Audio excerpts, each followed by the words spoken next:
akaja akaniambia amepata kazi ingine, na sasa hii kazi iko na pesa mingi kuliko ile. Akaniambia mama, usiogope, tuko wengi. After siku chache akapigia dada yake akamwambia, abia mama niombee, tumetoka training na tumepelekwa kwa vita na imesemekana tutaenda kuwekwa kwa front line. Hofu yangu kubwa sana ni kuwa hatuongei na mtoto, sijui ama ako salama. Gazeti inasema ako kwa wenyewe na muda wake wa kuwa kwa wenyewe umeisha. Na sisters wake wako na shida sasa, wanapiga simu wakilia. Sasa zingine unaona wataki kunionyesha, wanalia juu wananililia. Today's conversation is centered around a mother's plea for her missing son in a foreign country. Reuben Ndung'u was promised better opportunities only for him to be recruited as a fighter. My name is Kingori Wangeshi and we're speaking to his mother, Jane Wangari. Karibu hapa. Karibu. Asante.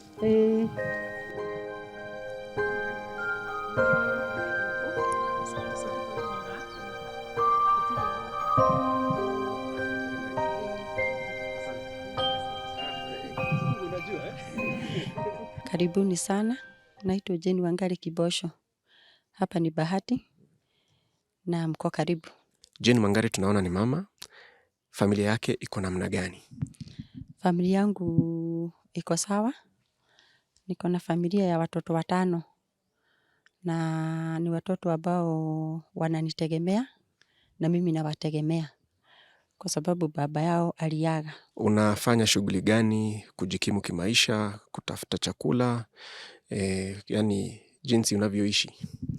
Mimi ni kibarua na sasa hakuna kazi ingine juu mimi sikubarikiwa na kusoma ati nitatafuta kazi kwa ofisi. Kwa hivyo nachukuaga jembe na mkia kwa wenye wanaajiriana, ninapewa kibarua.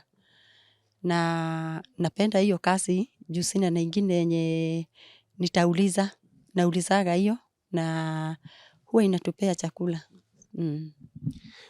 Sasa tuko hapa siku ya leo kwa sababu ya kijana wako, mtoto wako mmoja.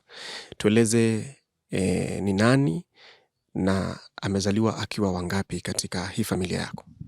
Okay, mko hapa kwa sababu ya Reuben Ndung'u Wangari. Ni kijana wangu wa pili katika familia ya watoto 5 na ni kijana wa kipekee. Hao wengine ni wasichana.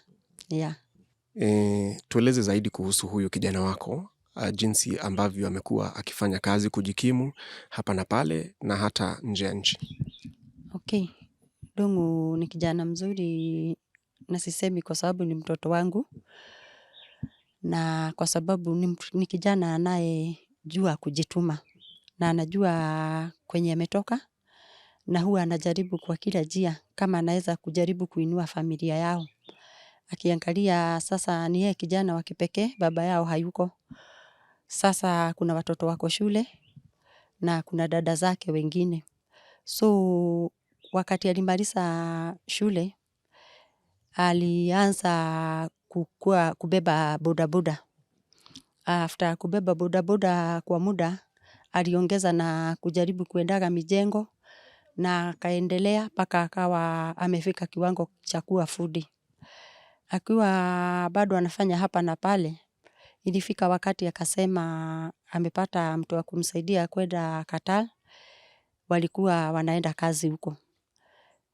Alikuja na akaniambia kama mzazi, nikasema kulingana vile huwa anajituma na kujaribu sitamfuja mikono. Alienda akafanya kazi huko kwa muda usio mrefu na akarudi akiwa salama. Na akarudi tu kwa ile mjengo yake ya kawaida na bodaboda. Akijaribu tu hapa na pale, akaniambia amepata kazi ya ujenzi kule Somaliland. Bado alifanikiwa kwenda na akiwa huko alikuwa ananiambia wako sawa, ananitumia video vile wamekaa sana na mjengo. Kwa hivyo mko na urafiki wa karibu sana na Ndung'u?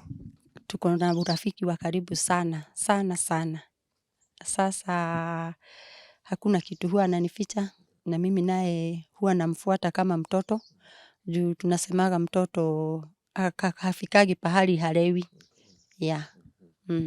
Sasa ako kule Somaliland, anakutumia picha, videos, kazi inaendelea vizuri, Alirudi? Alirudi na akarudi akiwa salama. Sasa tofauti ilikuwa pesa ya huko Somaliland si ati ni mingi kuliko ya Kenya, lakini ni ati ile kazi inapatikana kila wakati. Na akiwa pengine hapa anapata mjengo kwa wiki moja, wiki mbili analala. Penye yako pengine analipa nyumba, pengine mama yake amekosa sukari ama chumvi. So akaniambia huko hata kama pesa si mingi, ngoja niende. Alienda na akafanya kazi na akarudi.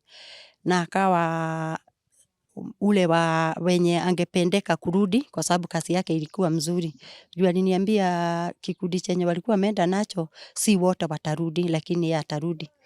Alipofika hapa alikaa tukingojea arudi, akaja akaniambia amepata kazi ingine. Na sasa hii kazi iko na pesa mingi kuliko ile. Na sasa amebadilisha mawazo. Nikamuuliza kazi yenyewe ni gani? Akaniambia ni ya security na nitaenda. So kulingana na mimi nikasema, na vile ninajua sijui penye tu ninajuaga ati pengine kazi ya security ni kama ile ya kawaida, watchman wa kawaida, kwa sababu ni ile kusimama tu kwa gate na asubuhi kukucha uende nyumbani na pengine saa zingine huko mchana. So mimi nikakubaliana na yeye na akaenda. Alipoenda na akafika, alinipigia simu, akaniambia nimefika. Hiyo kazi ilikuwa wapi? Alikwambia anaenda kufanya wapi? Aliniambia amepata kazi ya kwenda Russia. Na akaniambia ni wengi, mama usiogope tuko wengi. Na alipotoka hapa akaenda, alikampu Nairobi. Na akaniambia tuko hapa kwa agent na tunasubiri kwenda. Lakini kikundi cha kwanza kimeenda, mimi nimebaki. Kuna makaratasi yangu haijafika yote. So wameenda, mimi nimebaki huku. Siku ya pili nikamuuliza nikamwambia uko aje? Akaniambia mimi bado niko hapa, makaratasi haijarudi.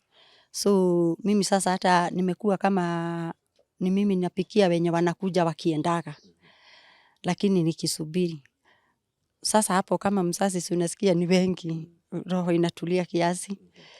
Alafu akaniambia leo makaratasi yangu imekamilika, kwa hivyo nitaenda. Wakati alikwambia anaenda Russia, unajua alikuwa ameenda Qatar, akarudi. Kwa hivyo ulikuwa unajua hiyo nchi ya Qatar na ukajua nchi ya Somaliland. Ulikuwa unajua Russia ama ulikuwa unafikiria ni kama tu Qatar na Somaliland?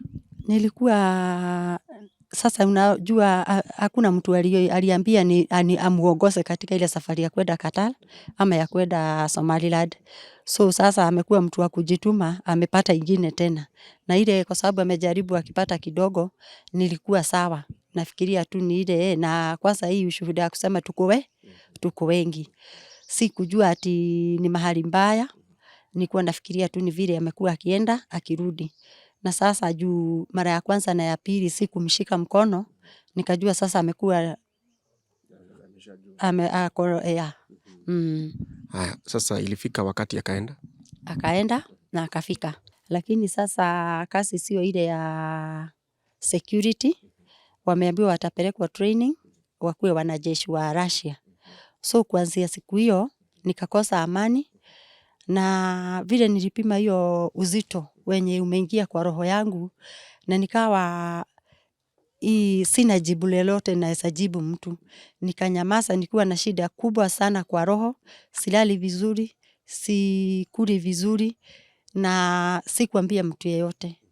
Nikanyamaza tu juu sasa nilikuwa naona nikiambia watu, mtu ataniuliza swali nitashindwa nitamjibu aje.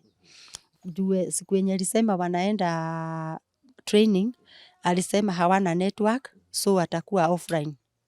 Kwa hivyo si mtu tulikuwa tunaongea na yeye. Sasa ni ile kuuliza kutoka hapo tutafika wapi. Tukaendelea after siku chache, akapiga simu. Akapigia dada yake. Akamwambia ambia mama niombee, tumetoka training na tumepelekwa kwa vita. Na imesemekana, tutaenda kuwekwa kwa front line. Kwa hivyo dada yake akanipigia simu. Sasa ile uzito ilikuwa kwa roho, ikaendelea kupanda. Na nikawa na shida kubwa sana. Ninashindwa nitapigia nani simu, nani nitaomba mawaidha, nikawa tu nimenyamaza na shida kubwa sana. Nikijipima hivi nasikia hii mambo imenisukuma sana sana sana. So nilikuwa najaribu kutembea na siambii mtu kitu yeyote, na kutaka kuwa kwa kasi kila mara na kuwa na pahali tunaongea na watu. Lakini kuna wakati nilikuwa naenda nasikia imenilemea, lakini nasikia bado sitasema. Juu sitaki mtu anipee story, aniambie tunasikia huko watu wamekufa sana. Sasa nikanyamaza tu. Mpaka siku yenye nilipata gazeti ya Standard na imeandikwa kuhusu hiyo vita ya Russia, na ilikuwa na boys 5 na wa kwanza alikuwa mtoto wangu. Hii sasa ni ya October 27th. Wiki iliyopita Monday. Ndio nilipokea hii ripoti. Ukaenda ukanunua gazeti na ukapata kijana wako hapa. Sasa kati ya hawa ni yupi? Kijana wangu ni huyu. Ruben Wangari Ndung'u. Wakati ulimuona hapa, ulisikia namna gani? Nilistuka sana. Sana sana. Na after sasa kuendelea, ndio nilikuta visa yenye alipewa ilikuwa ya tourism. Sasa yake inaanzia hapa. Visa ya Ruben Wangari. Ya August mpaka Oktoba. Na sasa tuko Novemba. Hujamsikia? Sijamsikia, hajarudi. Sasa hiyo gazeti ilinifurahisha sana. Juu sasa nilikuwa kama mtu amefunikiwa pahali, sina wa kuuliza swali, sina wa kuambia nini, lakini after sasa hiyo gazeti nilipewa historia yake. Ilikuwa hiyo siku hiyo gazeti imechambuliwa kwa redio moja ya Kameme. Na mimi nilikuwa sasa nimemaliza shughuli zangu saa asubuhi, nataka kwenda shamba, nimeketi nikunywe chai ndiye nitoke. Mungu alisaidia sana. Juu hapa huwa nakuwa hapa kwa boma peke yangu kwa mchana, watoto wako shule. So nikikunywa chai hiyo gazeti ilichambuliwa nikisikiza.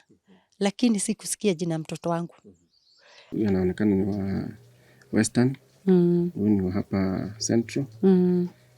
Huyu ni Muislamu. Na huyu ni wa huko Nyanza. Hii ndio ilifanya ukakuwa mtu wa kununua gazeti? Sinunuagi gazeti. Ushainunua ingine? Sijainunua. Hii ndio ya kwanza? Ndio ya kwanza. Hata sijuagi inatoka pesa ngapi, nilijua siku hiyo. Huku ana shughuli na gazeti na hii nchi ya Russia. Inanikujia ni nchi haina amani.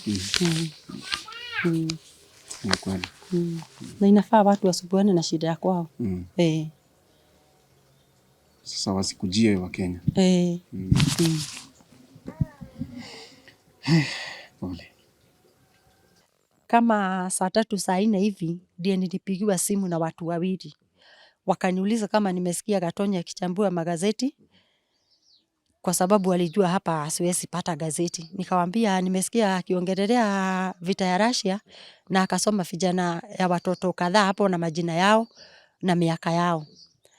Sasa baba yao mdogo akaniambia mmoja ni kijana wako. So nilistuka sana, nao dada zake wakanipigia simu wakilia. Sasa nikaomba Mungu tu anipee nguvu. Juu sasa hii ni kama mtungi ilikuwa imefunikwa imefunuliwa, nijue nitaanza wapi, nitauliza nani swali, nitajibiwa na nani. Kabla ya kusikiza gazeti ikichambuliwa na pia kuipata, hapo awali, hapo mbeleni, ulikuwa unajua kwamba kuna vita vya Russia? Sasa wakati sasa aliniambia wanaenda kwa vita, hapo nilijua sasa ako kwa vita. Na sasa bado kwa news kulikuwa kunapita mambo moja moja. Sasa inanijulisha kwamba mtoto wangu wako kwa vita. Nauliza before, hapo mbeleni, kabla ujue ameenda Russia kupigana kwa vita, ulikuwa unajua hii nchi ya Russia iko kwa vita na inapigana na nchi gani?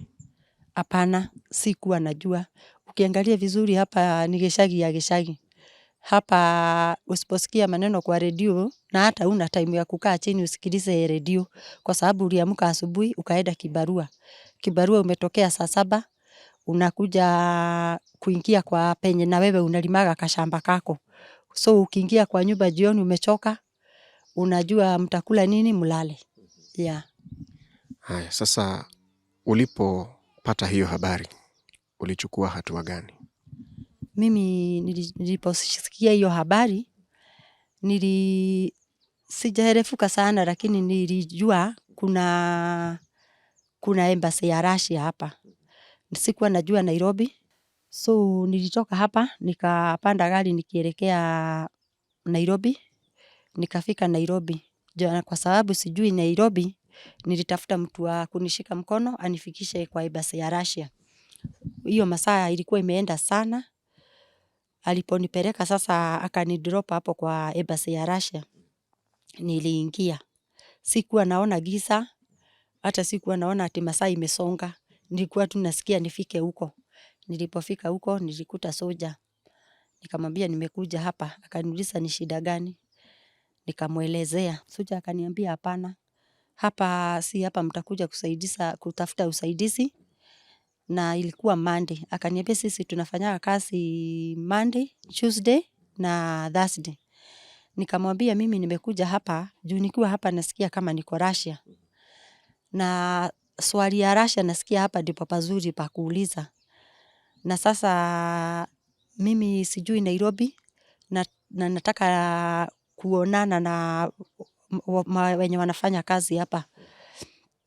Sasa soja alinikataza na nikamwambia sisikii kwenda. Ulimweleza ni kwa nini uko pale? Nilimwelezea na akaniambia hapo sio penye nitasaidikia.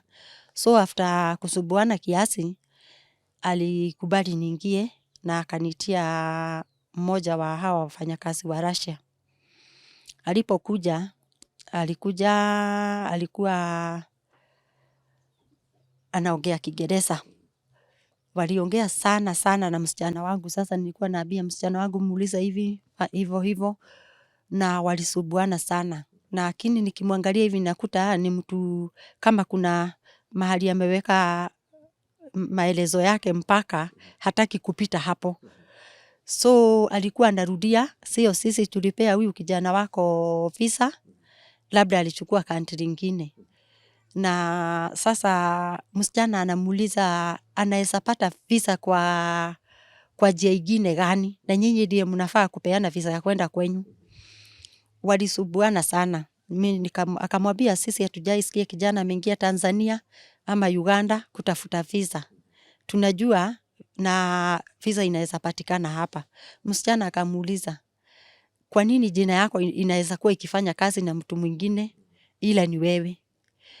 Sasa walipoulizwa maswali sana na msichana wangu, huyo mtu alisimama. Akaambia msichana wangu, sina lingine la kukuambia isipokuwa hivyo nimekuambia. Sasa akakaa ni mtu amemaliza na sisi. Sasa hizo giza imeshaingia. Na akasema tuende. Hatungeenda pahali kwa sababu ni usiku, hatujui Nairobi. Na by the way hapo kwao ni pahali hakuna movement ya watu wengi. Ni pahali pamejificha. Tulipotoka hapo mbele tuko na masoja. Tukawaambia sisi afadhali tu tuendelee kukaa hapa juu hatujui tutaenda na njia gani. Kukuche tujue tutaenda wapi. Tukiwa hapo tu masoja ni kama walikumbali. Lakini sasa wale wakubwa wakiwa ndani wanatuona na CCTV. Wakauliza ni nini tunafanya hapo. Soja akamwambia hao watu giza imewakuta hapa na sasa wajui Nairobi. Huyu akasema hatuwezi lala hapo. Lazima tuende. Na sasa hawa soja wakaulizana sasa sijui tutawafanyia nini. Juu tukiwa kufukuza muende mpate shida na nyinyi ni wamama, itakuwa tutasikia vibaya na sisi ni Wakenya.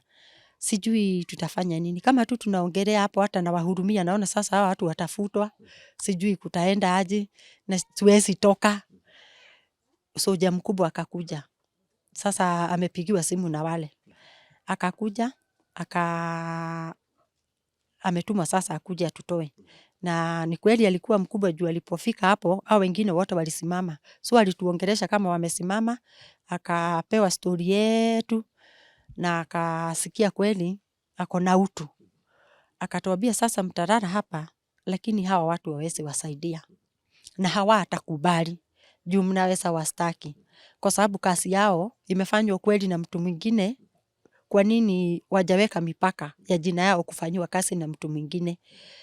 Kwa hivyo mulale, na ikiwezekana kesho kukikucha mwende kwa Foreign Affairs muanze hatua hapo. Ulienda kwa Foreign Affairs? Nilienda na nikafika, na sasa wakaniambia niandike barua niache huko, na wakaniambia after nimetoka huko niende niripoti kwa DCI headquarter.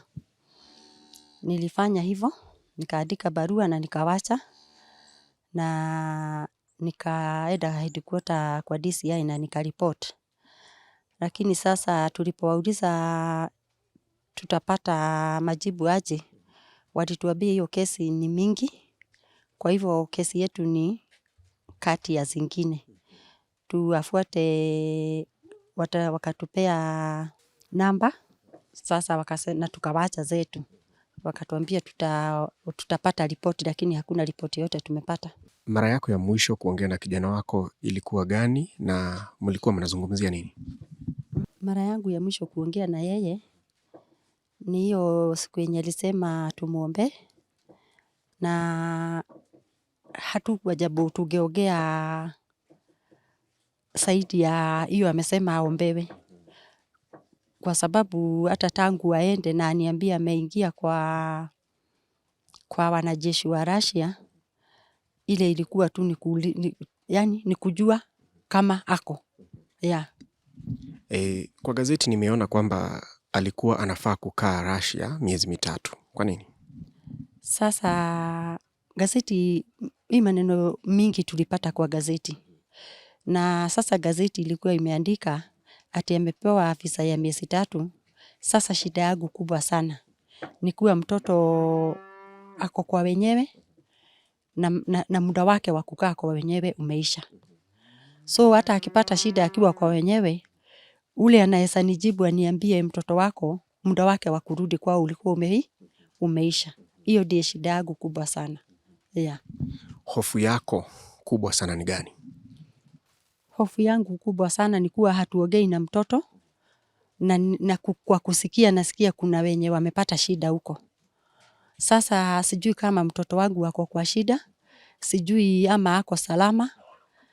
Na ya 3, gazeti inasema ako kwa wenyewe na muda wake wa kuwa kwa wenyewe umeisha. Tuko mwezi wa 11 Novemba. Uliongea na kijana wako Ndung'u mwisho lini, mwezi gani? Tarehe 8 mwezi wa 10. Sasa tunaelekea tarehe 8 mwezi wa 11. Manake leo ni tarehe 5. Hiyo ni mwezi mmoja. Ni mzigo wa aina gani ambao umekuwa ukibeba, ukijua kwamba mmekuwa mkizungumza na kijana wako lakini sasa kwa mwezi mmoja hamjaongea? Niko na mzigo mzito sana sana, kwa sababu ya yale tunasikia kwenye magazeti, kwenye redio, ati hiyo nchi iko na shida. Sasa hatujui haongei kwa nini, kwa sababu anaweza kukosa kuongea kama pengine amepata shida, anaweza kosa kuongea hana network. Sasa niko na mzigo yenye sina majibu. Ile mzigo ambao umekuwa nao, kusikia kwamba kijana wako hamjakuwa mkiwasiliana na yeye, ni mzigo unakaa namna gani na imebadilisha maisha yako kiaje? Imebadilisha maisha yangu kukua tulikuwa tunaongea na yeye, tunasaidiana, na sasa hatuongei na hatusaidiani. Kwa hivyo niko na mzigo mkubwa sana wenye sina majibu yake. Afya yako mam iko namna gani? Sijisikii nikiwa mzuri. Unajua ninajijua. Juu nasikia wakati mwingine silali, sina appetite ya kukula, na wakati mwingine nasikia joto sana yenye si ya kawaida, na hata leo asubuhi nimeamka nikakuta ni kama sioni vizuri. Na sisters wake na hiyo familia kubwa imechukulia hili jambo namna gani? Wameichukua kwa uzito sana sana sana, kwa sababu hata kuna mara wanapiga simu wakilia sana, lakini tena wanafikiria mama yake ako wapi. Juu niko na msichana mmoja ako afanye mtihani next week, na ako na shida kubwa sana. la unakuta anafikiria mama yake atafikishwa wapi na haya maneno. Juu kila mara ananipigia simu akiniuliza, mam, uko sawa? Mambo yote itakuwa sawa. Mam, usifikirie sana. Na huyo sasa ni mwanafunzi? Ni mwanafunzi. Na ako na mtihani wiki ijayo. Sasa wako na shida, sasa wanapiga simu wakilia. Sasa zingine unaona wataki kunionyesha wanalia juu wananililia. Kwa hivyo sisi sote tuko na shida. Uliambiwa wengi wamepata shida na wengi wamefariki pale kwa vita. Tukaweza fika hapo, itakuwa pigo ya aina gani kwako mama? Itakuwa pigo kubwa sana, kwa sababu hawa watoto nimewatoa mbali na hawajai lala njaa, hawajai kosa kufa, na wamesoma paka penye mtu amesikia ningependa kufika hapo. Na sasa katika hili jambo kutokea na kukosa njia yenye alipitia ikiwa ni kamilifu, ninashindwa ni nani amelala kwa kazi yake. Juu kama ni kwenda Amerika, wengi wamejaribu wameshindwa. Kwenda kama Germany, wengi wamejaribu wameshindwa. Nashindwa kwa nini ile uwanja watu huwa wanapandia ndege na ofisi zenye huwa zinapitwa ni zile zile. Kwa nini hii inakuwa rahisi kupita yenye inaelekeza watu kwa kifo? So nitakuwa na pigo kubwa, lakini naomba Mungu tusifike hapo. Yeah. Sasa maisha yako yalibadilika namna gani wakati unajua kijana wako kwa vitani, si mwanajeshi, alikuwa ameenda tu kujitafutia? Mam, hilo jambo ni ngumu, sio? Ni ngumu kabisa. Na ndipo nilifika pahali nikasema hili jambo sina jawabu lalo. Sasa hapa ninashindwa nifanye nini, niseme nini, lakini tuko tu kwa sababu tunaonekana, lakini tumeisha nguvu. Tangu ujue kuhusu kijana wako kukua pale vitani, kuna jambo lingine umefanya isipokuwa kujaribu kumtafuta na kutafuta vile mnaweza wasiliana naye? Hakuna jambo lingine nimefanya. Mimi nimesunguka na nikiomba Mungu. Sina jambo lingine nimefanya. Yeah. Marafiki zako wanakushikilia kwa njia gani? Wananishikilia kwa maombi. Though hii maneno nimenyamasia sana. So ni mwenye amesikia histori, akisikia anipigie simu, huyo ndiye tunajibishana. Lakini sijapata ile maneno ya kuenda kuambia rafiki ati nimefika hapa, na juu sasa nikimwambia naye atakuwa na swali yenye mimi sitakuwa na majibu. Lakini tangu nianze hii safari, kuna watu wamesikia hii story na ananipigia simu, wananiuliza, Jane, nimesikia aje? So ninamuelezea. Lakini mimi personal nimekosa kabisa historia kwenda kuambia hata rafiki wangu nisaidie hapa na ama nimefika wapi. Juu ninapotelea maswali kwa sababu sina majibu. Mam, imefika pahali kwamba ukisikia simu inalia unatamani kwamba ikuwe ni kijana wako anakupigia simu? So kuna siku yenye tulipata hii story, niko na wasichana wawili sasa hawa wenye tunaongea sana. Hiyo siku walisema ndugu yake haonekani. Sikuwa nataka kuona simu yao. Juu nilikuwa ule wa kwanza alikuwa anapigia huyu Rustborn wao. Rustborn akaniambia sitaki kuona simu ya Ngina. Nikisikia simu ya Ngina nasikia nianguke. Juu sijui ataniambia nini.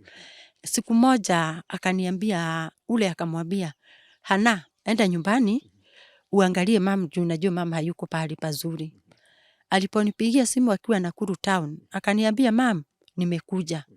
Mimi nilisikia nitaanguka na sina amani kabisa. Nikamuuliza, kwani umekuja? Hapana mam, nakuja kukuona. Nilichukua leso nikajifunga, nikigojea yeye. Sasa alipofika akaniambia, Ngina ameniambia nikuje nikuone, juu anajua hayuko pahali pazuri. Na mimi sifurahishwi na simu ya Ngina, sijui juu naona simu yake ninastuka sana. Na mimi nikamwambia hata yako na wewe nasikia siitaki, kwa sababu Ngina akikufikia na wewe unanifikia. Kwa hivyo ninastuka sana, ninashindwa utaniambia majibu ya aina gani. So sisi wote tuko kwa shida, tuko kwa stress. Yeah. Na wakati kila mtu ambaye anakupigia, hata mimi wakati nilikupigia kuhusiana na historia ya Ndung'u, kila wakati mtu anakupigia kukuuliza kuhusu Ndung'u, kama mmewasiliana, progress iko namna gani. Hilo jambo la kupigiwa kuulizwa kuhusu kijana wako linachimbua kidonda kwa roho yako? Linachimbua, na sasa especially nikiona simu mgeni, nikichukua hivi natarajia kujua huyu anataka kusema nini. Yeah. Okay. Ujumbe wako ama ombi lako litakuwa kwa nani na ni gani? Ombi langu litakuwa kwa serikali, kwa sababu yes, imetendeka, na kama kuna mtu alifanya kazi mbaya ya kusababisha watoto wafike Russia na visa ya miezi 3, na miezi 3 imeisha bado wakiwa huko, naomba tu wawafikie. Hatuna shida kazi ilifanywa wapi, na shida ni kuwa wako huko na muda wao wakuwa huko umeisha. Sasa wako na shida hata hawa juu visa yao ya kukaa huko imeisha, na sasa kwa sababu imetendeka, mimi wanisaidie mtoto wangu arudi, kwa sababu muda wake umeisha. Ningetaka kujua huyo kijana wako akikuja, usikie amefika Nairobi, yani mpatane kama vile sisi tumekuja, reaction yako itakuwa namna gani? Mimi nitafurahi sana sana sana sana, kwa sababu wakati nilipata huyo kijana, yes, nilifurahi, lakini alikuwa mtoto mchanga. Sasa itakuwa zaidi ya siku yenye nilimzaa, kwa sababu huyu ni mtu tumetembea na yeye safari ya miaka 29. Kwa hivyo itakuwa zaidi ya siku yenye nilimpata. Nitashukuru serikali yetu, nitashukuru Mungu, kwa sababu hawa ndiye ninalilia. Mungu akiwa juu na serikali ikiwa hapa imesimama kwa niaba. Yeah. Mama, unasema familia imetingishwa na hili jambo. Kabisa kabisa. Trump, nimesikia wewe unajaribu kusimamisha hiyo vita ya Russia. Tunaomba uongeze nguvu kusimamisha hiyo vita, ndiye hata hiyo nchi ikuwe na amani. Watoto wa watu waache kukufia huko, na tunajua ukisimamisha, Mungu atakusaidia na itasimama na itafika mwisho. Haya, mama, ningetaka upeane nambari yako ya simu ili yeyote ambaye anaweza kutembea na wewe katika hii safari akupigie simu, sio? Yeah. 0720 95 20 60. 0720 95 20 60. Umeiregister na jina gani? Jane Wangari Kibosho. Asante mama kwa muda wako. Na pole sana, na tunakutakia kila laheri katika hii safari. Tunaelewa kwamba mzigo ni mzito. Kijana wako wa kipekee akiwa aliondoka, tuseme akadanganywa, na sasa hamuwasiliani na yeye. Na kabla niondoke, umesema sio wewe, alikuambia wako wengi. Umekutana na watu ambao pia watoto wao wako huko? Kuna mzee mmoja wakati nilitembea na kuingia huko Embassi na nini, alibahatika kupata namba yangu. Alinitafuta na tukaongea na yeye. Na sasa aliniambia yeye kijana wake alikuwa ameongea, lakini bado kulingana na vile anasikia huko, hasikia akiwa sawa kabisa. Yeah. Alikuwa kwa vita? Hata kijana alikuwa kwa vita. Yeah. Vita si vizuri, ni vizuri? Sio mzuri, vita ni baya. Now, figuratively, as clouds of rain gather around this area, is the same way a cloud of uncertainty is hovering over this homestead because of their missing son, who is in Russia. They have not talked over a month. That is the story of this family as narrated by the mother, Jane Wangari. My name is Kingori Wangeshi. Until next time, thank you for watching, and we hope that he returns.